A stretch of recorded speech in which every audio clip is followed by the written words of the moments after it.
এই রাজার ভয়ে সবাই মৃত্যুর পূজা করতেন, কিন্তু 7 জন যুবক ছিল, তারা স্রোতে গা ভাসিয়ে দেয়নি। স্রোতের বিপরীতে তারা ঈমান নিয়ে দাঁড়িয়েছে। তারা ঈসা আলাইহিস সালামের রেখে যাওয়া সত্য ধর্মের উপর ঈমান এনেছিল, আখিরাতে তারা বিশ্বাস করত। এই 7 জন যুবকের কথা ছড়াতে ছড়াতে রাজা দাকিয়ানুসের কাছে চলে যায়। উনি তো রেগে মেগে ডেকে পাঠালো 7 জনকে। তাদেরকে জিজ্ঞেস করলো, তোমরা কাকে মানো? বলতেছে এক আল্লাহকে মানি। সাহসী, খুবই সাহসী। বলতেছে তুমি কি জানো তোমরা কার সামনে কথা বলতেছো? আমি তোমাদেরকে মৃত্যুদণ্ড দিতে পারি। তারা বলে দেন, কিন্তু আমরা সব বিসর্জন দিলেও ঈমান বিসর্জন দিতে পারবো না। যুবকরা চাইলে একটা সমাজকে পাল্টে দিতে পারে। এই পৃথিবীতে যত বড় বড় বিপ্লব হয়েছে এগুলো যুবকরাই এনেছে। তারা হচ্ছে সভ্যতা গড়ার কারিগর। আসহাবে কাহাফ আমাদের এই সময়ের নওজওয়ানদের জন্য প্রেরণা। তারা আমাদের জন্য প্রেরণার বাতিঘর। তারা যেমনি ঈমানকে রক্ষা করেছে, আমাদের যুবকরা চাইলেও তাদের ঈমানি চেতনাতে স্পিরিট দিয়ে সমাজটাকে পাল্টে দিতে পারে। কি বলেন? সূরা কাহাফ থেকে কিছু কথা আপনাদের সাথে আজকে শেয়ার করব ইনশাআল্লাহ। সূরা কাহাফের যে লেসন গুলো আছে, দ্য কি লেসন্স ফ্রম সূরা আল কাহাফ বা দ্য প্রাইম লেসন্স ফ্রম সূরা আল কাহাফ, এটা আপনাদের সাথে আমি শেয়ার করব ইনশাআল্লাহ বিইذنিল্লাহ। সূরা কাহাফ এটি মাক্কি সূরা, মক্কায় নাজিল হয়েছে। এটা কোরআনের একেবারে মিডলে অবস্থিত, 15 পারায়, কোরআনের 18 নম্বর সূরা। আপনারা অনেকে দেখে থাকবেন যে সূরা কাহাফের মধ্যে একটা শব্দ আছে ওয়ালিয়াতালাত্তাফ। যারা কোরআন পড়েছেন দেখে থাকবেন, না দেখলে আজকে বাসায় যে দেখবেন, একটা শব্দ আছে ওয়ালিয়াতালাত্তাফ। দেখবেন কোরআনের মধ্যে এই শব্দটা বোল্ড করা, মোটা কালি দিয়ে লেখা, bold. This is the middle of the holy Quran. এটা কোরআনের একেবারে মাঝখানে এই শব্দটা। এর আগে যত আয়াত, তারপরে ঠিক তত আয়াত। সুবহানাল্লাহি বিহামদিহি। This is the middle of the holy Quran, এবং এটা সূরা কাহাফের মধ্যে আছে ওয়ালিয়াতালাত্তাফ শব্দটা আপনারা দেখেন। এবং এই সূরাটা নবুয়তির 5ম বৎসরে নাজিল হয়েছিল, আবিসিনিয়াতে হিজরতের পূর্বে। তখন সাহাবীদের উপর, নমুসলিম সাহাবাদের উপর কঠিন অত্যাচার চলতেছিল, ভয়ঙ্কর ধরনের অত্যাচার। তো এই সূরাটা নাজিল করে আল্লাহ তাআলা আমাদেরকে সান্ত্বনা দিলেন এবং বোঝাতে চাইলেন এই অত্যাচার, এই জুলুমের শিকার শুধু তোমরাই হচ্ছ না, এর আগেও হয়েছে অনেকে। 7 জন যুবক ছিল রোমান সাম্রাজ্যে, তারা তাদের ঈমান বাঁচানোর জন্য এরকম কষ্টের শিকার হয়েছিল, এবং তারা যে স্বপ্ন দেখেছিল সেই স্বপ্ন আল্লাহ তাআলা বাস্তবায়ন করেছেন। তো এই ঘটনাগুলো শুনিয়ে বেসিক্যালি মক্কার যে নও-মুসলিম সাহাবারা, তাদেরকে আল্লাহ তাআলা সান্ত্বনা দিচ্ছিলেন যে ফ্রাস্ট্রেটেড হওয়ার কিছু নেই। ওয়ালা তাহিনু ওয়ালা তাহজানু ওয়া আনতুমুল আ'লাউনা ইন কুনতুম মুমিনিন। হতাশ হবে না, চিন্তিত হবে না, বিজয় তোমাদেরই হবে যদি তোমরা মুমিন হও, যদি তোমরা বিশ্বাসী হও, তোমাদের ঈমানের দাবিতে যদি তোমরা সত্যবাদী হও। এই সূরাটা নাজিলের একটা প্রেক্ষাপট আছে। মক্কার কুরাইশরা কোনোভাবেই যখন রাসূল সাল্লাল্লাহু আলাইহি ওয়াসাল্লামকে দমাতে পারছিল না, তখন তারা প্ল্যান করলো যে আমরা মদিনাতে যে মদিনার ইহুদিদের কাছ থেকে কিছু জেনে আসি। কারণ মক্কাবাসীদের নবী, রাসূল, ওহী, আখিরাত এগুলোর ব্যাপারে কোনো ধারণা ছিল না। তো ফলে তারা কুরাইশরা নজর ইবনে হারিস এবং উকবা ইবনে আবি মুঈত এই 2 জনকে পাঠালো, তোমরা মদিনায় যাও, মদিনায় ইহুদিরা থাকে, ইহুদিদের কাছে তাওরাত নাজিল হয়েছিল। They have idea regarding prophets and আখিরাত, আখিরাত কি, নবী কি, এগুলোর আইডিয়া তাদের আছে। তো তাদের 2 জনকে পাঠালো যে তোমরা যে তাদের জিজ্ঞেস করো যে আমাদের জ্ঞাতি ভাইদের মধ্যে থেকে একজন তো নবী দাবি করে, সে কি আসলে নবী কিনা, আমরা কিভাবে বুঝবো? তো যেই চিন্তা সেই কাজ, তারা গেল মদিনাতে, মক্কা থেকে মদিনায়, যে খুলে বললো যে আমাদেরই এক ছেলে, আমাদেরই এক লোক বয়স 40 হওয়ার পর থেকে বলে আমি নবী, আমার কাছে ওহী আসে, আল্লাহ আমার কাছে বাণী পাঠায়, আর তিনি আমাকে বাণী বাহক করে পাঠিয়েছেন তোমাদের কাছে। এটা আসলে সত্য কিনা আমরা একটু কনফিউশনে আছি। তো ইহুদিরা বলল তোমরা যে তাকে 3টি প্রশ্ন করবে, যদি উত্তর দিতে পারে বুঝবে সত্য নবী। 1 নম্বরে জিজ্ঞেস করবে যে মুহাম্মদ বলো তো আসহাবে কাহাফ কারা, আসহাবে কাহাফ সম্পর্কে তোমরা কি জানো? যে সূরাটার নাম সূরাতুল কাহাফ। কাহাফ মানে হচ্ছে কেইভ, গুহা, মানে গুহাবাসী। 7 জন যুবক এই গুহার ভিতরে আশ্রয় নিয়েছিল ঈমান বাঁচানোর জন্য। মুহাম্মদ তুমি যদি সত্য নবী হও বলো এই ঘটনাটা কি। 2 নম্বরে তাকে জিজ্ঞেস করবে জুলকারনাইন বাদশা সম্পর্কে কি জানেন, সে কিছু জানে কি। 3 নম্বর তাকে জিজ্ঞেস করবে মা হুয়া রূহ, রূহ কি, যে রূপটা দেহে ঢুকলে মানুষ নড়ে চড়ে, প্রাণবন্ত একটা অ্যানিমেশন থাকে, এটা বের হয়ে গেলে সে ডেড বডি, লাশ হয়ে পড়ে থাকে। What is the origin of রূহ, স্পিরিট? এই 3টা প্রশ্নের উত্তর যদি জানে তাহলে আসলে সে সত্য নবী। তারা এসে জিজ্ঞেস করলো, মুহাম্মদ বলো আসহাবে কাহাফ কারা, বলো জুলকারনাইন কে, বলো রূহ কি। এই তিনটা প্রশ্নের উত্তর যদি করতে পারো তাহলে বুঝবে তুমি সত্য নবী। সত্য নবী। রাসূল সাল্লাল্লাহু আলাইহি ওয়াসাল্লাম বললেন, ঠিক আছে যাও, আগামীকাল উত্তর বলে দেব। তিনি ইনশাআল্লাহ বলতে ভুলে গেলেন। রাসূল সাল্লাল্লাহু আলাইহি ওয়াসাল্লামের ধারণা ছিল প্রতিদিনই তো জিবরাইল কোরআনের আয়াত নিয়ে আসে, তো তারই ধারাবাহিকতায় আগামীকাল আসবে, আমি জিজ্ঞেস করে নিব এই তিনটা প্রশ্নের উত্তর। তারপরের দিন সবাই এসে হাজির, কিন্তু জিবরাইল আলাইহিস সালাম আসেনি। রাসূল সাল্লাল্লাহু আলাইহি ওয়াসাল্লাম একটু বিব্রতকর পরিস্থিতিতে বললেন। তারা বললো, তুমি তো আজকে অ্যাপয়েন্টমেন্ট দিয়েছো, ডেট দিয়েছো, বলো উত্তর বলো। রাসূল সাল্লাল্লাহু আলাইহি ওয়াসাল্লাম বললো, আজকে না, আগামীকাল বলে দিলেন। রাসূল সাল্লাল্লাহু আলাইহি ওয়াসাল্লাম ইনশাআল্লাহ কথাটা মনে করতে পারতেছেন না। এরপরের দিনও তারা এসে হাজির, দিবে, রাসূল সাল্লাল্লাহু আলাইহি ওয়াসাল্লাম উত্তর দিতে পারতেছেন না। তারপরের দিন এভাবে পিছাচ্ছেন, রাসূল সাল্লাল্লাহু আলাইহি ওয়াসাল্লাম ডেট দিচ্ছেন। এভাবে একদিন, 2 দিন, 3 দিন না, 15 দিন। কয়দিন? এদিকে তো এই প্রশ্নের উত্তর জানার জন্য এখন 1-2 আসে না, দলে বলে কাফিররা আসে। কেন রাসূল সাল্লাল্লাহু আলাইহি ওয়াসাল্লামকে এখানে অপমান করা যাচ্ছে, ছোট করা যাচ্ছে, হেয় করা যাচ্ছে। তারা এসে হাসাহাসি করে। আবু বকর, ওমর রাদিয়াল্লাহু আনহুকে বলে, দেখো তোমরা না বলছো সত্য নবী, উনি সত্য নবী হলে তো প্রথম দিন উত্তর দিয়ে দিতে পারতো, পারে না কেন? এটা থেকে বোঝা যাচ্ছে তিনি আসলে মিথ্যাবাদ। 15 দিন রাসূল সাল্লাল্লাহু আলাইহি ওয়াসাল্লামের জন্য এত বিব্রতকর পরিস্থিতি আর ছিল না। 15 দিন পর আল্লাহ তাআলা আয়াত নাযিল করেন, ওয়ালা তাকুলান্না বিশাইইন ইন্নী ফাইলুম যালিকা গাদা ইল্লা আইয়াশা আল্লাহ। অর্থাৎ হে নবী, ভবিষ্যতের কোনো কাজের উপর ওয়াদা দিবেন, কমিটমেন্ট করবেন, আপনি আইয়াশা আল্লাহ মানে ইনশাআল্লাহ বলা ছাড়া কখনো দিবেন না। রাসূল সাল্লাল্লাহু আলাইহি ওয়াসাল্লামকে শিক্ষা দেওয়ার মধ্যে দিয়ে বেসিক্যালি আল্লাহ তাআলা গোটা মুসলিম উম্মাহকে শিক্ষা দিলেন, আমাদেরকে শিক্ষা দিলেন, যাতে আমরা ভবিষ্যতের কাজের আগে ইনশাআল্লাহ বলি। রাসূল সাল্লাল্লাহু আলাইহি ওয়াসাল্লাম লেসিসা ফেলেন। এরপর আল্লাহ তাআলা উত্তর জানিয়ে দিলেন, আম হাসিবতা আন্না আসহাবাল কাহফি ওয়ার রাকিমি কানু মিন আয়াতিনা আজাবা। টানা 2 পৃষ্ঠা উত্তর দিলেন আসহাবুল কাহফ কারা। তাওরাত, জাবুর, ইনজিলে কোথাও এত বিস্তারিত উত্তর নেই আসহাবে কাহফের ব্যাপারে। আল্লাহ তাআলা আল কাহফ, সূরাতুল কাহফ নামে গুহাবাসীদের নামে একটা সূরা দিলেন, বিস্তারিত 2 পৃষ্ঠায় বর্ণনা করলেন তারা কারা। কুরাইশ তো তাজ্জব বনে গেল, ঘটনায় মুহাম্মদের উত্তর কিভাবে জানেন? সে তো কারো কাছে পড়ে নাই, লেখে নাই, এই দেশের বাইরেও কোথাও যায় নাই। দ্বিতীয় প্রশ্ন ছিল জুলকারনাইনকে আল্লাহ আয়াত নাযিল করলেন, ওয়াসআলুনাকা আন যিল কারনাইন কুল সাআতলু আলাইকুম মিনহু যিকরা। টানা আল্লাহ তাআলা প্রায় 1.5 পৃষ্ঠা, 1 পৃষ্ঠারও বেশি জুলকারনাইনের ঘটনা শোনালেন। আর রূহের কথা শোনালেন সূরা আল ইসরাতে, ওয়াসআলুনাকা আনির রূহ কুলির রূহু মিন আমরি রাব্বি ওয়া মা উতীতুম মিনাল ইলমি ইল্লা কালিলা। রূহ এটা আল্লাহর স্পেশাল একটা অর্ডার, আল্লাহর আদেশে এটা ঢুকে আল্লাহর আদেশে বের হয়। এটা কেউ ছুতে পারে না, করতে পারে না, দেখতে পারে না, এটা আল্লাহর পক্ষ থেকে একটা মিরাকেল। 3টা প্রশ্নের উত্তর যখন আল্লাহ তাআলা দিয়ে দিলেন, রাসূল সাল্লাল্লাহু আলাইহি ওয়াসাল্লাম তাদেরকে সাবলীল ভাষায় শুনিয়ে দিলেন। তারা অবাক হয়ে গেল। এইটা হচ্ছে সূরাতুল কাহফ নাজিল হওয়ার প্রেক্ষাপট। এরকম একটা সিচুয়েশনে নবুয়তির 5ম বছরে আল্লাহ তাআলা এই সূরাটা নাজিল করেছেন। এই সূরার কিছু ফজিলত আছে। রাসূল সাল্লাল্লাহু আলাইহি ওয়াসাল্লাম জুমার দিনে এই সূরাটা আমাদেরকে তেলাওয়াত করতে বলেছেন। আপনারা তেলাওয়াত করেন তো? সূরা কাহফ যদি জেনে না থাকেন আজকে থেকে করবেন। রাসূল সাল্লাল্লাহু আলাইহি ওয়াসাল্লাম বলেছেন যে জুমার দিনে যে এই সূরা কাহফ তেলাওয়াত করবে, মান ক্বারা সূরাতাল কাহফি ফি ইয়াউমিল জুমআতি আদাআ লাহু মিনান নূরি মা বাইনাল জুমআতাইন। 2 জুমার মাঝখানে আল্লাহ তাআলা এই জুমার সময়টাকে তার জন্য আলোকিত করে দেয়। কি করে দেয়? আলোকিত করে দেয়। একটা নূর তার জন্য সেট করে, এই নূর তাকে হেদায়েতের পথে অবশিষ্ট রাখে। এটা হচ্ছে একটা। তাহলে জুমার দিন আমরা সূরা কাহফ তেলাওয়াত করব, মনে করি এটা সুন্নাহ। জুমার দিনের সুন্নাহগুলোর মধ্যে থেকে একটা সুন্নাহ হচ্ছে সূরা কাহফ তেলাওয়াত করা।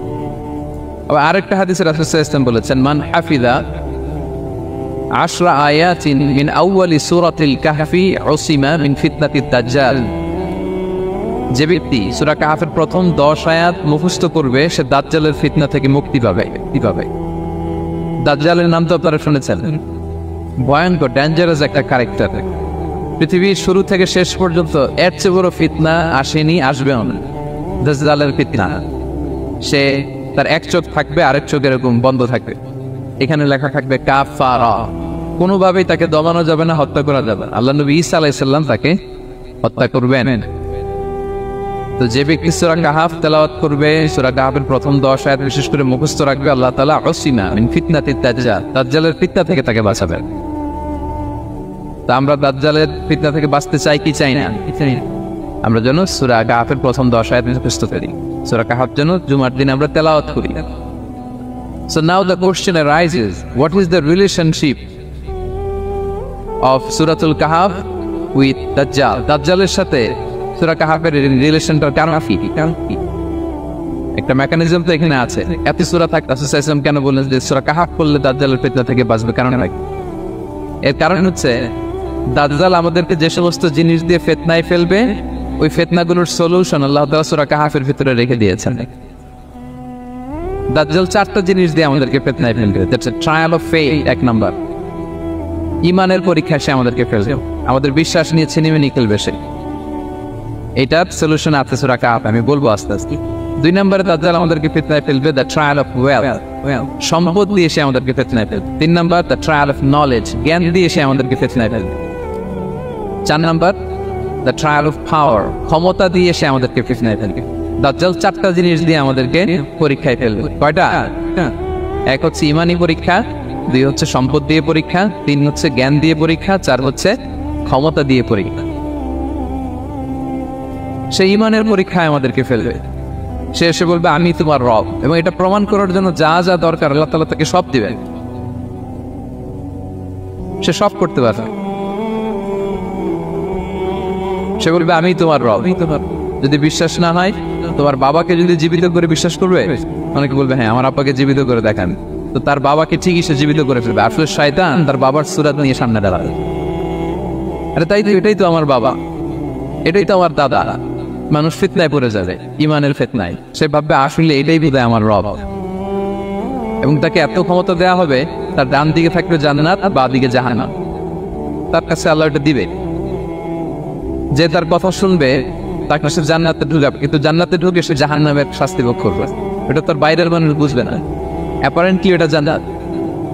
আর যে তাকে মানবে না তাকে সে জাহান্নামে ফেলবে, কিন্তু জাহান্নামে ঢুকলেও সে জান্নাতের নাজ নেওয়ার করবে। তাহলে এই যে ঈমানের ফিতনায় সে ফেলে দিবে আমাদেরকে। তো ঈমান কি করে বাঁচাবো, এটা সলিউশন আমি শোনাবো আপনাকে। 2 নম্বরে সে আমাদেরকে সম্পদ দিয়ে ফিতনায় ফেলবে। যার যা লাগবে সে তাই দিতে পারবে, যা লাগবে। সে যদি আকাশকে বলে আকাশ বৃষ্টি দাও, যাকে তারা মানবে ওই এলাকায় বৃষ্টি হবে, সুজলা সুফলা শস্য শ্যামলা হবে, সে সমস্ত এলাকা ফল মূলে ভর্তি হবে, বরকত আর বরকত। আর যে এলাকার লোকেরা, জনপদের লোকেরা তাকে মানবে না, সে বলবে ওখানে বৃষ্টি হবে না, হবে ওখানে খরা, দুর্ভিক্ষ, মাটি ফেটে চলছে, মানুষ না খেয়ে মহামারী, দুর্ভিক্ষ দেখা দেবে। তখন বিশ্ববাসী মনে করবে এটাই বোধহয় আমাদের রব। তার মানে সম্পদ দিয়ে ফিতনায় ফেলে দেবে। 3 নম্বর হচ্ছে নলেজ, তার জ্ঞানের কাছে গোটা বিশ্ব হার মানুষ। পূর্বের পরের যত জ্ঞান আছে সব আল্লাহ তাকে দিবে। ইলমুল আউয়ালিন ওয়াল আখিরিন, এমন কোনো প্রশ্ন নেই যেটা দিয়ে তাকে আটকানো যায়। যাই জিজ্ঞেস করবেন সব জানতা, সব বলে দেয়। ভবিষ্যৎবাণী বলে দিবে, বলবে আগামীকাল ওইখানে অমুক দেশে বোমা বিস্ফোরণ হবে ওইখানে, ওখানে দুর্ভিক্ষ হবে, ভূমিকম্প হবে। সে যা বলবে তাই নেই। তার জ্ঞানের এই বহর দেখে মানুষ ফিতনায় পড়ে যায়। 4 নম্বর হচ্ছে দ্য ট্রায়াল অফ পাওয়ার, ক্ষমতা। তার ক্ষমতার সামনে সব কিছু একেবারে ছিন্ন বিচ্ছিন্ন হয়ে যাবে, এত ক্ষমতা হবে তার। সে যেমনটি বলবে তেমনটি ঠিক করবে। বাতাসের সে দ্রুত বেগে সে এক দেশ থেকে আরেক দেশে চলে যাবে। তো তার এই সমস্ত অলৌকিক ক্ষমতা দেখে মানুষ ফিতনায় পড়ে যাবে।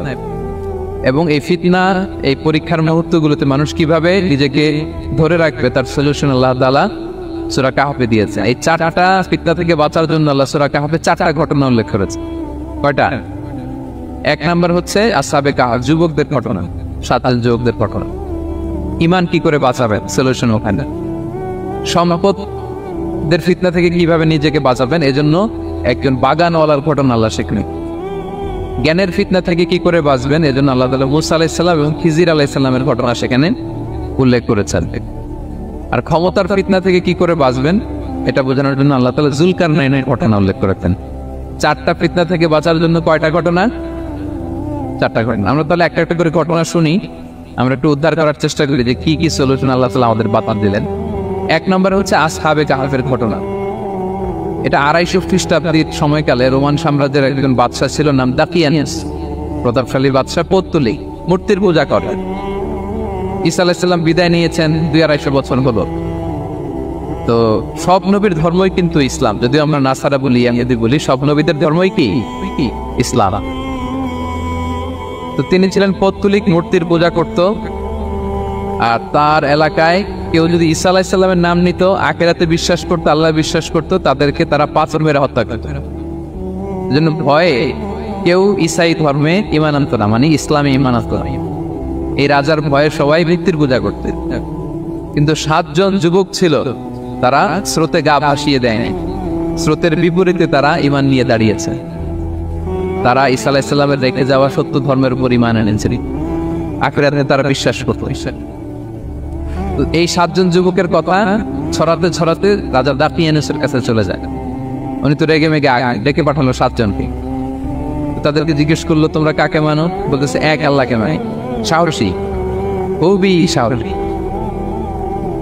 বলতেছে তুমি কি জানো তোমরা কার সামনে কথা বলতেছো? আমি তো তোমাদেরকে মৃত্যুদণ্ড দিতে পারি। তারা বলে দেন, কিন্তু আমরা সব বিসর্জন দিলেও ঈমান বিসর্জন দিতে পারবো। সুবহানাল্লাহ। তুমি বললে তোমরা যুবক মানুষ, রক্ত গরম, আবেগে কথা বলতেছো, 3 দিন সময় দিলাম, যাও যাও, ঈসার নাম ভুলে যাও, আখিরাত ভুলে যাও, আল্লাহর নাম ভুলে যাও। 3 দিন পরে তোমাদেরকে আবার ইন্টারভিউ নেব। ওই দিন যদি একই কথা বলো, পাথর মেরে শয়তানকে দুনিয়া থেকে উড়িয়ে দিতে। তারা চলে গেল। এবার 7 বন্ধু মিলে পরামর্শ করতে লাগলো, কি করতে পারি আমরা, এই গুণের সমাজকে আমরা কিভাবে বাঁচাবো, এই পৌত্তলিকতার ছোবল থেকে এই ইফসিস নগরীকে বাঁচাবো কি করে। নগরীটার নাম ছিল ইফসিস নগরী। বর্তমানে এটা তুরস্কের ইজমির শহরে অবস্থিত। এখনো জায়গাটা প্রত্নতাত্ত্বিকদের ওই ইয়েতে এটা সংরক্ষিত, এখনো টুরিস্টরা যায়। তো তারা বললো, আমরা ঈমান বিসর্জন দিব না, যদি আমরা ওদের কথা মেনে নিই আমরা তো মুশরিক হয়ে গেলাম। চলো আমরা এক কাজ করি, আমরা এলাকা ছেড়ে দেব। এই 7 যুবক আল্লাহর উপর ভরসা করে তারা বাড়ি ঘর, আত্মীয় স্বজন সব ছেড়ে দিয়ে, লোকালয় ছেড়ে দূরে একটা পাহাড়ের ভেতরে আশ্রয় নিল। পাহাড়ের ভেতরে একটা গুহা ছিল। এই গুহা কি আরবিতে বলে আল কাহাফ। কি বলে এই সূরার নাম কি? সূরাতুল কাহাফ। তো তাদের সাথে সাথে একটা কুকুরও যাচ্ছে। তারা বারবার তাড়িয়ে দেওয়ার চেষ্টা করতেছিল কুকুরটাকে, যাতে না যায়, কিন্তু এই কুকুর শুধু কান্না করে তার সাথে যাওয়ার জন্য ঘেউ ঘেউ করতেছিল। এই কুকুরটাকেও সাথে নিলেন। ভালো মানুষদের সাথে থাকলে কি হয় দেখেন, এই কুকুরের কথা, যেহেতু 7 জন ইমানদারের সাথে একটা কুকুর ছিল, এই কুকুরের কথা আল্লাহ সূরাতুল কাহাফে উল্লেখ করে দিয়েছে। কালবুহুম বাসিতুন যিরাআইহি বিল ওয়াসি। তো তারা ভিতরে গেল, যে প্রচন্ড ক্লান্ত, তারা ঘুমিয়ে পড়ল। কি করলো? এই এক ঘুমে আল্লাহ 309 বছর কাটাই দিলেন। 9 বছর? 9 বছর। প্রচন্ড গম যেন আর কাটা না। 309 বছর পরে এরা জাগিল। এখন খুব ক্ষুধা, ঘুমে আর ওর ভাঙতেছে। আর একজন একটা জিজ্ঞেস করতেছে, কি লম্বা সময় ঘুম দিলাম বোধহয় আমরা? একজন বলতেছে, হ্যাঁ, মানুষ সারাদিনই ঘুমাইছে আমরা। আরেকজন বলতেছে, না না, সারাদিন না, দিনের কিছু অংশ হয়তো ঘুমাইছি। আসলে কয় বছর ঘুমাইছে? 309 বছর। এদিকে সভ্যতার তো চেঞ্জ। এখানে ওই দাকিয়ানুস মরে, এর ছেলে মরে, এর নাতি মরে, পুতি মরে, এখন 6ষ্ঠ নম্বর রাজা আসছে। প্রজন্মের পর প্রজন্ম তো শেষ। 309 বছর কমপক্ষে 4-5 জেনারেশন চেঞ্জ হবে। তো জেনারেশন চেঞ্জ হয়ে, এলাকা চেঞ্জ হয়ে, তারা যে স্বপ্ন দেখেছিল এই ইফসিস নগরীতে কালিমার পতাকা উঠবে, তাদের স্বপ্ন আল্লাহ বাস্তবায়ন করেছে। 309 বছরের ব্যবধানে এই এলাকার সবাই মুসলিম হয়ে গেছে। আল্লাহ চাইছিলেন ওদেরকে দেখাবে এটা, যে স্বপ্নটা যে বাস্তবায়ন হয়েছে এটা দেখাবে। তো ঘুম থেকে উঠছে, একজনকে তারা বললো যে লুকায় লুকায় চাদর মুড়ি দিয়ে কিছু রুটি নিয়ে আসো বাজার থেকে, যাতে তোমাকে না চিনে। চাদর মুড়ি দিয়ে যাও। কিছু পয়সা ছিল, মুদ্রা দিয়ে দিস। তো সে যে যখন দোকানদারের কাছ থেকে রুটি নিচ্ছে আর মুদ্রা দিছে, দোকানদার বলে, এই মুদ্রা থেকে আসলো। 309 বছর আগে মালয়েশিয়াতে রিঙ্গিট ছিল কিনা জানি না, যেভাবে ওরা ট্রানজাকশন করতে পারে, যেটা ছিল ওইটা যদি এখন কেউ দেয়, রাজধানী বিলাসে খাবার পাওয়া যাবে? হ্যাঁ। তো রুটিওয়ালা বলে, তুমি বর্তমান সময়ের মুদ্রা দাও, এটা দিচ্ছ কেন? বলতেছে, এটা তো বর্তমান সময়ের মুদ্রা। বলতেছে, এই যে মুদ্রার মধ্যে দেখো কোন সালের সিল দেওয়া, এটা তো শত শত বছর আগে। বলতেছে, কি বলে শত বছর আগে? আমি তো আজকে সকালেই বাজার করলাম, ওই বাজার করে যে টাকা নিয়েছিল ওইটাই তো পকেটে। বলতেছে, বলে কি? নিশ্চয়ই তুমি গুপ্তধনের সন্ধান পেয়েছে, হিডেন ট্রেজার। বলো, মানে তার সাথে এদের কথাবার্তা কিছু মিলতেছে না। পরে তাকে ধরে ওই সময়কার রাজার কাছে নিয়ে গেছে। ওই রাজা আবার মুসলিম, সবাই মুসলিম ভাই। সে যা বলে এরাও কেউ বিশ্বাস করে না, এরাও যা বলে এও বিশ্বাস করে না। আর এলাকা এর বাড়িঘর আসবে থেকে, এর নাতি পুতি যা আছে 5-6 পুরুষ তো মরে সবাই কবরে। তখন তার কথা শুনে সবাই অবাক।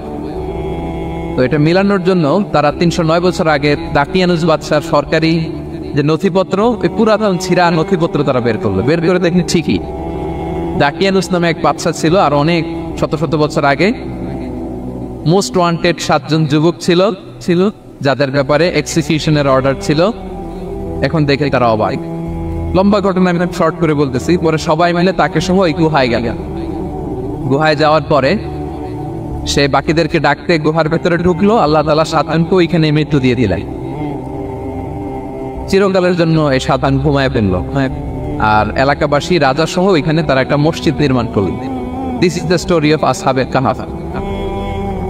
তো এলাকাবাসী যদিও মুসলিম হয়েছিল, কিন্তু আখিরাতের ব্যাপারে তাদের একটা সন্দেহ ছিল যে আসলে মানুষ মরার পরে কি আবার জীবিত হবে, মৃত্যুবরণ করার পরে আবার মানুষ জীবিত হবে। তাদের মনের মধ্যে একটা সন্দেহ ছিল যে আসলে মারা গেলে মানুষ আবার উঠতে পারে। তো তাদের এই সন্দেহ দূর করার জন্য আল্লাহ তাআলা এই 7 জনকে 309 বছর ঘুম পাড়িয়ে আবার জীবিত করলেন। সুবহানাল্লাহ।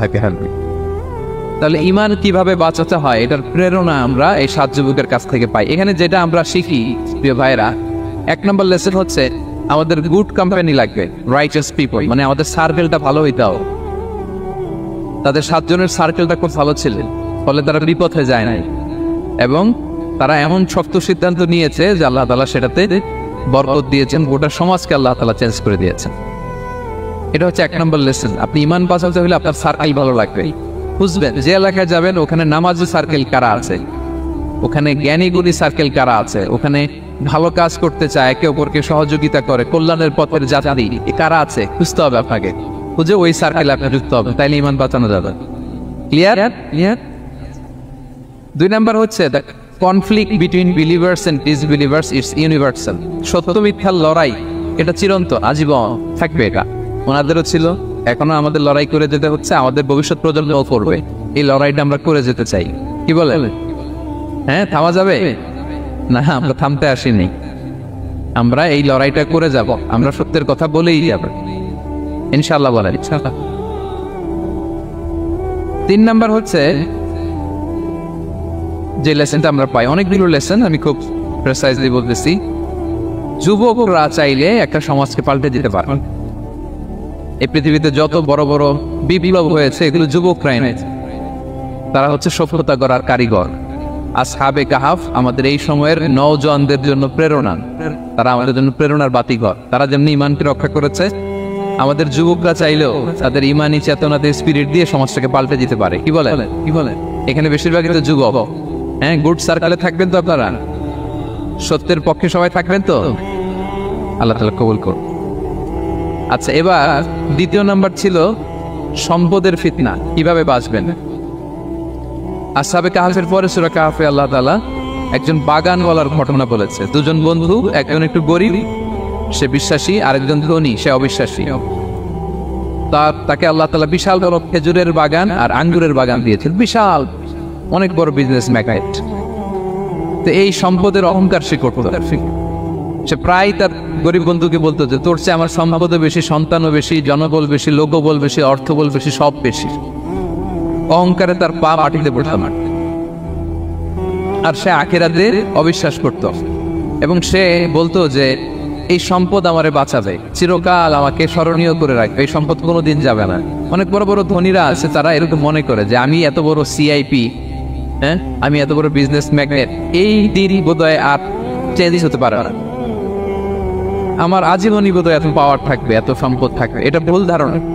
এটা কি ভুল ধারণা। এই যে তুরস্কে দুর্ভিক্ষ হইল না, আপনারা দেখছেন না যে অনেক সম্পদের মালিক বাড়ি ঘর ভেঙে রাস্তার ফকির। এখন ওই যে রিফিউজিদের জন্য যে খাবার আসছে ওখানে লাইনে দাঁড়াইছে, কারণ আপনি লাইনে না দাঁড়ালে খাবারও তো মিলবে না। 1000 কোটি টাকার মালিক ছিল, ভেঙে চুরে সব শেষ। এখন রিলিফের ইয়ে নেওয়ার জন্য দুস্থদের কাতারে ওখানে দাঁড়াইছে, কারণ দাঁড়াইলেই কিছু খাবার পাওয়া যাবে, খিচুড়ি পাওয়া যাবে, তা নাহলে তো খাবারটাও মিলবে না। এই যে বঙ্গবাজারে আগুন লাগলো আমাদের বাংলাদেশে, 20টা 25টা দোকান ছিল অনেকের যাদের অন্যান্য বিজনেস আছে তারা হয়তো সার্ভাইভ করতে পারতেছে, কিন্তু এমন অনেক ব্যবসায়ী ছিল সব শেষ, জ্বলে পুড়ে তার টাকা পয়সা পুঁজি স্বপ্ন সব শেষ। তো ধনীকে গরিব বানাতে আল্লাহর 1 সেকেন্ডও লাগে। ওই বিশাল প্রাসাদ থেকে টেনে ভাঙ্গা থালা হাতে দিয়ে রাস্তায় নামাইতে আল্লাহর কয় সেকেন্ড লাগে বলেন তো? 1 সেকেন্ডও লাগে না। সো এই লেসনটা কিন্তু আমাদের নিতে হবে। এবং ওই ব্যক্তির নসিবে তাই উঠেছিল, সে যখন অহংকার করতেছিল আল্লাহ তাআলা আকাশ থেকে ফুসবান একটা আগুন পাঠালো। ওই আগুন এসে তার আঙ্গুরের বাগান, তার খেজুরের বাগান, বিশাল মাইলকে মাইল এই বাগান জ্বালিয়ে পড়ে মুহূর্তের মধ্যে সারকার হয়েছে। এবং মুহূর্তের মধ্যে সে পথের ভিখারি, ফকির। এই ঘটনাটা এনে আল্লাহ তাআলা সম্পদশালীদেরকে রিমাইন্ডার দিলেন যে এই সম্পদের ফিতনায় তোমরা পড়ে যেও না। আমরা সম্পদশালী হলে বাস্তবতা অনেক সময় ভুলে যাই। সূরাতুল হুমাযাতে আল্লাহ তাআলা বলেন ইয়াহসাবু আন্না মালাহু আখলাদা, সম্পদশালীরা মনে করে এই সম্পদ আমাকে চিরকাল বাঁচিয়ে রাখবে, চিরকাল বোধহয় এই সম্পদ আমার হাতে থাকবে। না, এটা হাতের ময়লা, আজ আছে কাল নাই, যে কোনো সময় চলে যেতে পারে। এটা হচ্ছে ম্যাটেরিয়ালিস্টিক আউটলুক, বস্তুবাদী চিন্তা থেকে এই আমাদের ধনী ভাইদের এই সমস্যাটা হয়, ভোগবাদী চিন্তার প্রভাব আর কি। সম্পদ যখন হাতে থাকে ধরাকে সরাজ্ঞান করে, মনে করে যে সবই আমার কন্ট্রোলে। না, আপনারে ওই গরিবের কাতারে আনতে, ওই রিলিফের সম্পদ নেয়ার জন্য ওই লাইনে দাঁড় করাইতে আল্লাহর 1 সেকেন্ডও লাগে না, এটা খেয়াল রাখতে হবে। আমরা যখন প্রাইভেট কারে চড়ি মাঝে মাঝে অনেকে এসে হাত পাতে, এদেরকে ছোট করা যাবে না। গল্পটা আল্লাহ ভিন্ন করতে আল্লাহর 1 সেকেন্ডও লাগে। ওইদিকে আমি দাঁড়ায় হাত পাততাম আর উনি প্রাইভেট কারে বসে থাকতো, আল্লাহ চাইলে করতে পারতেন না? পারতেন। তো এখান থেকে আমাদের জন্য শিক্ষা হচ্ছে সম্পদ এটা ক্ষণস্থায়ী, আজ আছে কাল নাই, এটা ক্ষণস্থায়ী, এটাকে এভারলাস্টিং মনে করা যাবে না। এভারলাস্টিং হচ্ছে আখিরাত, ওয়ালাল আখিরাতু খায়রুল লাকা মিনাল উলা, আখিরাত তোমার জন্য দুনিয়ার চেয়ে শ্রেষ্ঠ। এবং আল্লাহ তাআলা দৃষ্টান্ত একটা দিয়েছেন যে দুনিয়ার জীবনটা হচ্ছে কামা, ওই পানির মতো যেটা আনজালনা মিনাস সামা, আকাশ থেকে নাজিল করেছি। ওই পানি ক্ষেতের মধ্যে পড়ে ফুল ফসল হয়েছে, এরপরে যখন ফসল কাটা হয় ওই ক্ষেত খামার এগুলো তৃণলতা হয়ে যায়, ভুসির মতো হয়ে যায়, তখন বাতাসের ঝাপটায় একবার এদিকে যায় একবার ওদিকে যায়। অনেক লম্বা উপমা, আমি সংক্ষেপে বললাম। তো শেষ আউটপুটটা হচ্ছে এটা, সম্পদ এটা মুহূর্তেই চলে যেতে পারে। সম্পদ উপার্জন জায়েজ আছে, মুসলিমরা সম্পদ উপার্জন করতে পারবে, কোনো অসুবিধা নাই। আপনি যদি ধনী হন এটা ভালো, ফলে আপনি যাকাত দিতে পারবেন, অসহায় দুস্থদের সহায়তা করতে পারবেন, কন্ট্রিবিউট করতে পারবেন। আপনি সম্পদ হাতের মুঠোয় নেবেন, কন্ট্রোল করবেন, কিন্তু এই দিকে স্থান দেবেন, দ্যাটস ইট, তাহলেই হবে। আমরা সম্পদ কি করতে পারবো? উপার্জন করতে পারবো, কিন্তু হৃদয়ে স্থান দিতে পারবো না। হৃদয়ে স্থান থাকবে আখিরাতের। এই মাইন্ডসেট যদি আপনি গড়ে তোলেন তাহলে সম্পদের ফিতনা আপনি কখনো পড়বেন না। এই পয়েন্টটা কি ক্লিয়ার? ক্লিয়ার। 3 নাম্বার ফিতনা ছিল কিসের ফিতনা দেখি কে বলতে পারেন? প্রথমটা হচ্ছে বিশ্বাস বা ঈমানের ফিতনা, 2 নাম্বার হচ্ছে সম্পদের ফিতনা, 3 নাম্বার জ্ঞানের ফিতনা। জ্ঞানেরও কিন্তু ইলমেরও একটা গরম আছে, যার ইলম আছে তার মধ্যে এই সমস্যাটা কাজ করে। সেটার জন্য আল্লাহ তাআলা মুসা আলাইহিস সালাম, খিজির আলাইহিস সালামের ঘটনা বলেন। আমি খুব সংক্ষেপে বলবো, সময় কম। মুসা আলাইহিস সালাম হচ্ছে বনি ইসরাইলের নবী, আর খিজির আলাইহিস সালাম কেউ বলেছেন নবী, কেউ বলেছেন আল্লাহর ওলি। আসলে আরবিতে ওনার নাম খদির, আমরা বাংলায় বলি খিজির। খদির মানে সবুজ। উনি যে কোনো জায়গায় বসলে ওখানে মরা গাছ লতা পাতা এগুলি সবুজ হয়ে যায়। অনুর্বর এলাকার উপর দিয়ে হেঁটে গেলে ওটা উর্বর হয়ে যায়। তো মুসা আলাইহিস সালাম একবার ওয়াজ করতেছেন এইভাবে বনি ইসরাইলের সামনে, খুতবা দিচ্ছেন। হঠাৎ এক লোক দাঁড়ায় বলে, ইয়া নবী আল্লাহ, মান আ'লামু ফিল আরদ, বর্তমান পৃথিবীতে সবচেয়ে জ্ঞানী কে? মুসা আলাইহিস সালাম বলেন, ফাকালা আনা, আমি। কি বললেন? উনি আসলে ভুল কিছু বলেন নাই, কারণ প্রত্যেক জামানার নবীকেই আল্লাহ তাআলা সবচেয়ে বেশি জ্ঞান দিয়ে পাঠান, কারণ তার কাছে ওহীর জ্ঞান আসে, অদৃশ্যের খবর আসে, গায়েব আসে। কিন্তু এই উত্তরটা আল্লাহ তাআলার পছন্দ হয়নি। আল্লাহ তাআলা চাচ্ছিলেন মুসা যদি বলতো আল্লাহ তাআলাই জানে কে জ্ঞানী বা আল্লাহই সবচেয়ে জ্ঞানী, এরকম হইলে ভালো হইতো। কিন্তু মুসা আলাইহিস সালাম কি বলছে? আমি। একজন প্রশ্ন করলো সবচেয়ে বড় জ্ঞানী কে? উনি কি বললেন? আমি। এই যে আমি এটাতে ঝামেলা আছে। আমি বড়, আমি জানি, আমি সব, দিস ইজ প্রবলেমেটিক। আল্লাহ এটা পছন্দ করলেন না। আল্লাহ তাআলা মুসা আলাইহিস সালামকে বললেন, মুসা তুমি যে বলছো তুমি জ্ঞানী, না তুমি জ্ঞানী না, তোমার চেয়ে বড় জ্ঞানী আছে। ঈসা আলাইহিস সালাম বলে, তাই নাকি? আমার চেয়ে বড় জ্ঞানী কে? তো আল্লাহ তাআলা বললেন ইযহাব ইলা মাজমাইল বাহরাইন, দুই সাগর বা দুই নদীর মিলনস্থলে যাও, ওখানে আমার এক বান্দা আছে তোমার চেয়েও জ্ঞানী। মুসা আলাইহিস সালাম বললেন তাই নাই? তো আল্লাহ আমি কিভাবে চিনি উনি কোথায় থাকে, কিভাবে বুঝবো? আল্লাহ বললেন একটা বড় মাছ নাও, এটাকে ফ্রাই করো, এটাকে ফ্রাই করে একটা ঝুড়ির ভেতরে নাও, যেখানে এই মাছটা সাগরে ঢুকে যাবে ওখানে আমার বান্দাকে পাবে। তো উনি ওনার সহযোগী ইউশা ইবনে নুনকে নিয়ে হাঁটতে লাগলেন। হাঁটতে হাঁটতে এক জায়গায় ক্লান্ত হয়ে পাথরের পাশে বিশ্রাম নিলেন। ওই পাথর থেকে আবার এক ধরনের পানি বের হয়, এই পানিটারে বলে আবে হায়াতের পানি, মাউল হায়াত, জীবন নদীর পানি। এই পানি কোনো মৃত প্রাণী বা বস্তুর গায়ে লাগলে ওটা জীবিত হয়ে যায়। তো ওনারা পাথরে হেলান দিয়ে বিশ্রাম নিচ্ছিলেন, ওই পানি ওই ফ্রাই করা মাছের গায়ে লাগার সাথে সাথে মাছ জীবিত হয়ে ঝুড়ি থেকে বের হয়ে সাগরে ঢুকে গেছে। ওনারা আর খেয়াল করেন। এরপর আবার হাঁটতে লাগলেন। হাঁটতে হাঁটতে যখন ক্লান্ত তখন বলে এই ইউশা, আমাদের ওই মাছ ফ্রাই মাছটা দাও, এখন খাই। ঝুড়ি খুলে দেখে মাছ নাই। মাছ গেল কোথায়? তখন ইউশা বললো হয়তো আমরা যে পাথরের ওখানে বিশ্রাম নিয়েছিলাম ওখানে আমরা বিশ্রাম, ওখানে হারাই ফেলছি, চলো চলো, আরে ওইদিকে তো যেতে হবে আমাদের। উনি গেলেন, যে দেখে মাছ যে জীবিত হয়ে বালুর দিকে নাড়াচাড়া করতে করতে সাগরে ঢুকে গেছে, ওখানে দাগ আছে। মুসা আলাইহিস সালাম ঢুকলেন সুরঙ্গ, ঢুকে দেখে চাদর গায়ে দিয়ে এক লোক শুয়ে আছে। সালাম দিলেন, আসসালামু আলাইকুম। ওই লোক চাদর আর সরায় না, ভিতর থেকে বলতেছে ওয়ালাইকুম আসসালাম। তো চাদরের ভিতর থেকে উনি বলে মানা, তুমি কে? মুসা আলাইহিস সালাম বললেন আনা মুসা, আমি মুসা। উনি বলে মুসা বনি ইসরাইল, বনি ইসরাইলের মুসা? বলেন হ্যাঁ। কেন এসেছো? এবার চাদর খুললেন, বলতেছে আপনার কাছ থেকে কিছু শিখতে আসছি। আল্লাহ বলছে আপনি নাকি সবচেয়ে বড় জ্ঞানী। আমি ভুল করে বলে ফেলছিলাম আমি, আল্লাহ বলছেন যে আপনি নাকি জ্ঞানী। বলতেছে না, তুমি আমার জ্ঞান নিতে পারবা না, ওই ধৈর্য শক্তি তোমার নাই। মুসা আলাইহিস সালাম বললেন যে আপনি যে কোনো শর্তে আমাকে একটু রাখেন কয়েকদিন, আপনার সাথে আমি রাজি। বললেন না তুই পারবা না। মুসা আলাইহিস সালাম জোর করতে লাগলেন। অবশেষে খিদির আলাইহিস সালাম রাজি হলেন। বললেন শর্ত হচ্ছে আমি যাই করি আর না করি আমাকে কোনো প্রশ্ন করা যাবে না। মুসা আলাইহিস সালাম বললেন ওকে। সফর শুরু হলো। সামনে নদী, এক লোক তাদের নৌকা দিয়ে নদী পার করাই দিল। নদী পারাপারের পর খিজির আলাইহিস সালাম লাঠি দিয়ে নৌকার তলাটা ছিদ্র করে দিলেন। মুসা আলাইহিস সালাম বললেন ইন্নাল্লাহ, এটা আপনি কি করলেন? ওরা আমাদেরকে নদী পার করে দিল, আর যে ভাড়াটা আসছিল এটাও নিল না, আমাদেরকে সম্মান দেখলো, আপনি নৌকা ছিদ্র করে দিলেন। খিজির আলাইহিস সালাম বলছে এই যে আমি বলছিলাম না তুমি ধৈর্য ধারণ করতে পারবো না, যাও তোমার রাস্তায় তুমি আমার রাস্তায় আনো। মুসা আলাইহিস সালাম আবার ক্ষমা চাচ্ছেন যে আপনি আমার ক্ষমা করেন, আমি তো ভুলে গেছি। আর চলতে লাগলেন। হঠাৎ বাচ্চারা খেলতেছে, এক বাচ্চাকে ধরে হত্যা করলেন খিজির আলাইহিস সালাম। এবার তো মুসা আলাইহিস সালাম রেগে গেছে, আপনি করলেন নিষ্পাপ ফুলের মতো শিশুকে হত্যা করলেন। খিজির আলাইহিস সালাম বলে এই যে আমি জানতাম যে তুমি ধৈর্য ধারণ করতে পারবে না, তোমার রাস্তা এক, আমার রাস্তা এক, যাও। এবার মুসা আলাইহিস সালাম করজোর যে this is the last chance, একটা ফাইনাল চান্স দেন, একটা সুযোগ দেন, আর আমি প্রশ্ন করবো, এটাই লাস্ট। বললেন ওকে ঠিক আছে।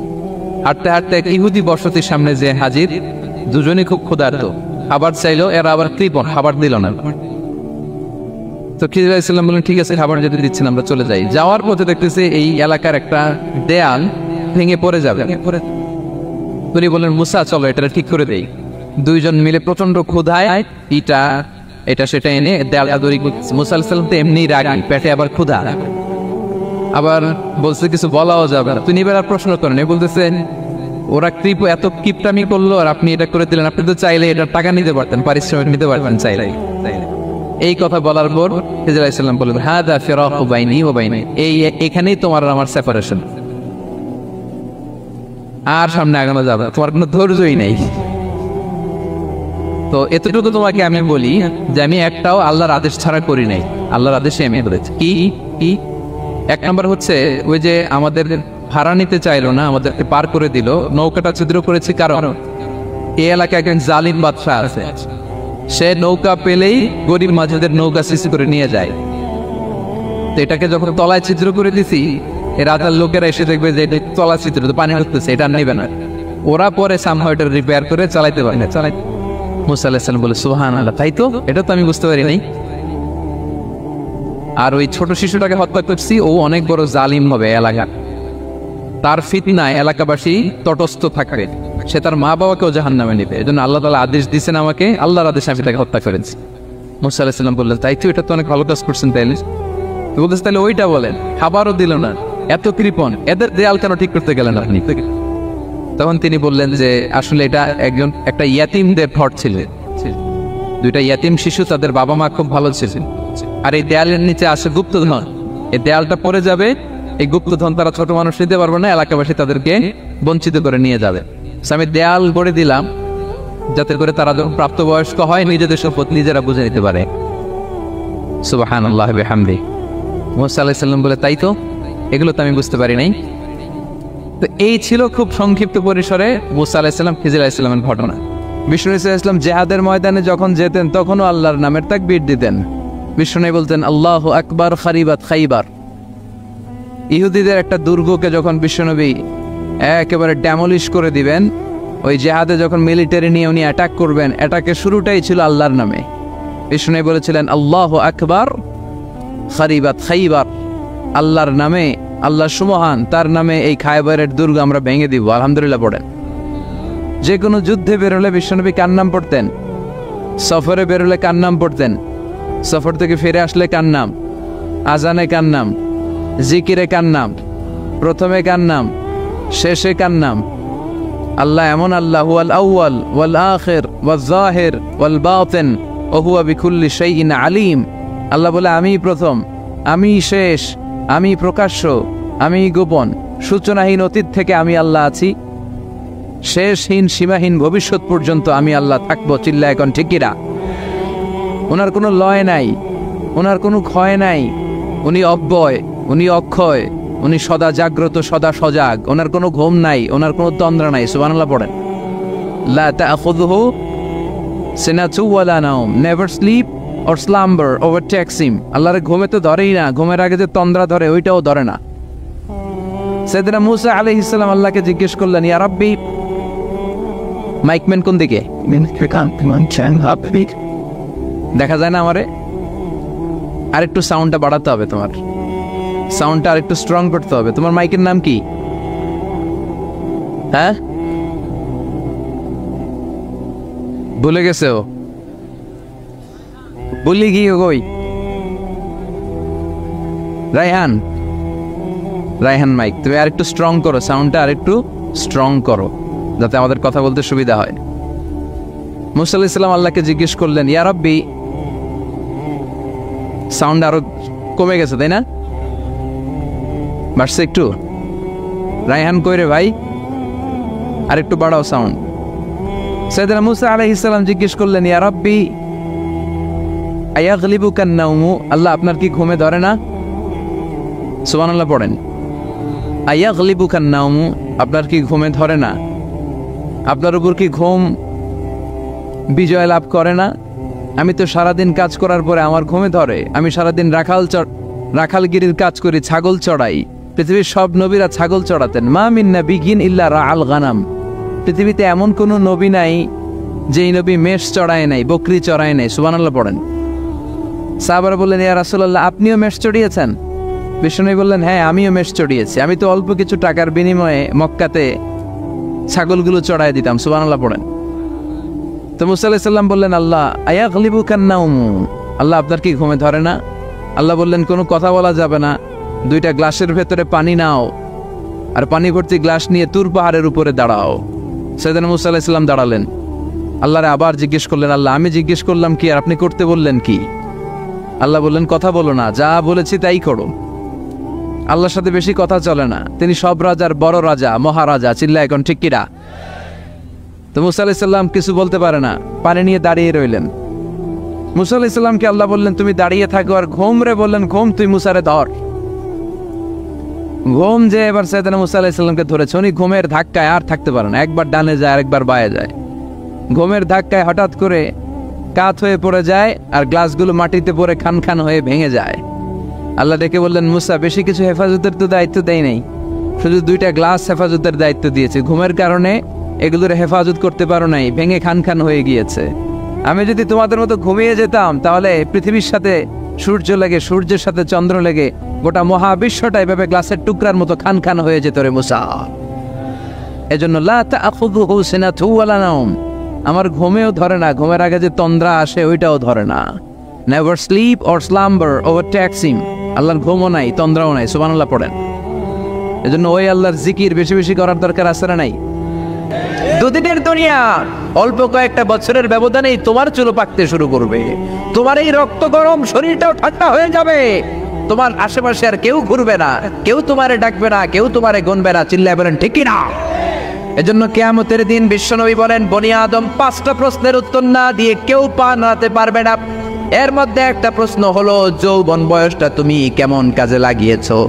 যৌবন বয়সে কি ইসলামের পক্ষে স্লোগান দিয়েছো নাকি আমার বামপন্থীদের দলে গিয়েছো? ঠিক না? যৌবন বয়সে কি তাফসির মাহফিলে গিয়েছো নাকি মমতাজের গানের কনসার্টে গিয়েছো? যৌবন অবস্থায় তুমি কি কোরআনের অর্থ পড়েছো, ইসলামী সাহিত্য পড়েছো নাকি চটি বই পড়েছো? ঠিক কিনা? পাই টু পাই কিয়ামতের দিন জিজ্ঞেস করবে কে? চিল্লায় বলেন কে? এজন্য তাহাজ্জুদের অভ্যাস করেন। যারা তাহাজ্জুদ পড়ে তাদের চেহারায় একটা আলাদা গ্লেস আছে। লোকটা কালো হলেও, যদি কালো রঙের লোক হয়, একটা গ্লেস আছে। আমার অনেক কালো বন্ধু আছে। আমি মিশরে পড়েছি, students of more than 100 nationalities, we used to study, stay and dwell in the same place. 100টারও বেশি দেশের ছাত্র থাকতাম। আমার অনেক আফ্রিকান বন্ধু ছিল, কুচকুচে কালো, তেল তেলে, কিন্তু কালো হলেও চেহারা একটা সৌন্দর্য আছে না নাই? এজন্য কালো মানুষও যদি তাহাজ্জুদ পড়ে চেহারায় নূর বাড়িয়ে দিবে কে? 2 নম্বরে হলো আযান আর ইকামতের মাঝখানে যদি দোয়া করে, ওই দোয়া কবুল করে কে? এটা অনেকে জানে না। আযান দিয়েছে, মসজিদে গিয়েছে, সুন্নত নামাজ পড়ে বসে আছে, কখন ইকামত হবে, আরো 5 মিনিট বাকি, মাথা চুলকায়, আছে না নাই? মোবাইল টেপাটেপি করে, ফেসবুকিং করে, ঘড়ির দিকে তাকায় আছে, ঘড়ির কাঁটাও ঘুরে, ওর মাথাও ঘুরে, আছে না নাই? তো বসে থাকবা কেন তুমি? 5 মিনিট সময় আছে, চাইতে হবে কার কাছে? বাজারে যাওয়ার সময় যেমনি আপনি লিস্ট করে নিয়ে যান, এটা লাগবে ওটা লাগবে, মসজিদে যাওয়ার সময় মোবাইলের টুকি নিয়ে যান, কাগজের টুকি নিয়ে যান। আল্লাহ আমার সুন্দরী বউ লাগবে, বউ দাও, দিবে কে? এই বেটা, দিবে কে? নেককার বিবি লাগবে, দিবে কে? গোল্ডেন এ প্লাস পেতে চাই, দিবে কে? উমরা করতে চাই, পাসপোর্টে ভিসা লাগে না, ভিসা করে দিবে কে? দুরারোগ্য ব্যাধি, অনেক ওষুধ খেলাম, অনেক দেশে গেলাম, কোনো ডাক্তার ভালো করতে পারে না, কিন্তু ডাক্তারেরও বড় ডাক্তার আছে না নাই? কেউ যেটা পারে না, পারে কে? আযান ইকামতের মাঝখানে দোয়া আল্লাহ ফেরায় না। হাদিস এসেছে, দুআউ লা ইরাদ্দু বাইনাল আযানি ওয়াল ইকামা। আযান এবং ইকামতের মাঝখানের সময়টাতে দোয়া করবেন। তারপরে বিশ্বনবী বললেন, দুবুরাস সালাওয়াতিল মাকতুবা, ফরজ নামাজের পরে দোয়া করলে কবুল করে কে? আমাদের দেশে আসসালামু আলাইকুম রাহমাতুল্লাহ, আসসালামু আলাইকুম, আমিন ইয়া আরহামার রাহিমিন, আছে না নেই? এই দোয়া বিশ্বনবী এইভাবে দোয়া করতেন না। বিশ্বনবী সালাম ফেরানোর পরে পড়তেন আল্লাহু আকবার। কি পড়তেন? নামাজ শুরু আল্লাহু আকবার দিয়ে, শেষও আল্লাহু আকবার দিয়ে। তারপরে সাহাবীদের দিকে ফিরে বসতেন। আমাদের দেশে শুধু ফজরের নামাজ আর আসরের নামাজ, এই 2 ওয়াক্তে ইমাম সাহেব ফিরে বসে, ঠিক কিনা? তো সুন্নাহ হচ্ছে 5 ওয়াক্ত নামাজেই ইমাম সাহেব মুসল্লিদের দিকে ফিরে বসবে। এরপরে বিশ্বনবী পড়তেন 3 বার আস্তাগফিরুল্লাহ, আস্তাগফিরুল্লাহ, আস্তাগফিরুল্লাহ। তারপরে বিশ্বনবী পড়তেন আল্লাহুম্মা আনতাস সালাম ওয়া মিনকাস সালাম, এই দোয়াটা। এরপরে পড়তেন রাদিতু বিল্লাহি রাব্বা, এই দোয়া। এরপরে পড়তেন আল্লাহুম্মা লা মানিআ লিমা আ'তাইতা ওয়া লা মু'তিয়া লিমা মানা'তা ওয়া লা ইয়ানফা'ু যাল জাদ্দি মিনকাল জাদ। তারপরে আয়াতুল কুরসি পড়তেন। তারপরে বিশ্বনবী 33 বার সুবহানাল্লাহ, 33 বার আলহামদুলিল্লাহ, 33 বার আল্লাহু আকবার, আছে না নাই? এই তাসবিহগুলো আগে আপনি পড়বেন ঠান্ডা মাথায়। এরপরে যদি দোয়া করতে মনে চায়, সম্মিলিত মনে চায় করেন, একা একা মনে চায় করেন, বা হাত তোলা ছাড়া এমনি মুখে করেন, সমস্যা নাই, কিন্তু আগে তাসবিহগুলো পড়তে হবে। চিল্লায় বলেন ঠিক কি না? এই তাসবির সুন্নাত নাই। মানুষগুলো এত অস্থির, সালামের পরে কখন বেরোবে, কখন বেরোবে, মনে হয় পাবলিক টয়লেটে ঢুকছে, ঠিক কি না? পাবলিক টয়লেট হচ্ছে এমন জায়গা যে পাবলিক টয়লেটের ভিতরে আছে, ও বের হওয়ার জন্য ছটফট করে, আর যে বাইরে সিরিয়াল ধরে আছে, ও ঢোকার জন্য ছটফট করে, ঠিক কি না? মনে হয় পাবলিক টয়লেটে এসেছে, মসজিদে ঢুকেছো, আল্লাহুম্মা বলে তুমি ঢুকে গেলা আল্লাহর নাম নিয়ে। যখন মসজিদে ঢুকে গেলা, তোমার মাথার উপরে রহমত ঢালছে কে? মসজিদ হচ্ছে রহমতের জায়গা। সালাম ফেরানোর পরে তাসবিহ পড়েন, তারপরে আপনি দোয়া করেন। এজন্য সালাম ফেরানোর পরে দোয়া কবুল করে কে?